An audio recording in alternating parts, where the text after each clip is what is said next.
Bella make over studio ഈ വരുന്ന June 29-ാം തീയതി കരുനാഗപ്പള്ളി തഴവയിലെ തന്നെ ഏറ്റവും വലിയ പ്രീമിയം ഫാമിലി സലൂണായി പ്രവർത്തനം ആരംഭിക്കുകയാണ്. അമ്മേ, അയ്യോ ദൈവമേ, ഉദ്ഘാടനത്തിന് ബോച്ചയും വരുന്നുണ്ടെന്നോ? അയ്യോ എനിക്ക് വയ്യ. അമ്മേ, അമ്മേ, അമ്മേ. എന്താ മോളെ? ഓ അമ്മ അറിഞ്ഞോ? അമ്മ ഈ വരുന്ന 29-ാം തീയതി ഞായറാഴ്ച നമ്മുടെ ബെല്ല ബ്യൂട്ടി പാർലർ ഉദ്ഘാടനം ചെയ്യുന്നെന്ന്. അതായിരുന്നോ?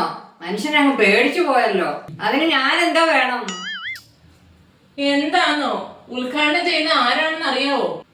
അമ്മയുടെ പ്രിയപ്പെട്ട ബോച്ചയും എന്റെ ഫേവറേറ്റ് ആക്ട്രസ് മിയയും പിന്നെ നമ്മുടെ മഹേഷ് എം.എൽ.എയും കൂടെ ഉദ്ഘാടനം ചെയ്യുന്നത്. ഒന്ന് പോടി, ഈ കുഗ്രാമത്തിലാണ് അവരൊക്കെ വരുന്നത്. സത്യമാണമ്മേ. കൂടാതെ Zumba dancing, beauty academy, ladies hostel എന്നിവയും അവിടെ ആരംഭിക്കുന്നുണ്ട്. എന്നാലും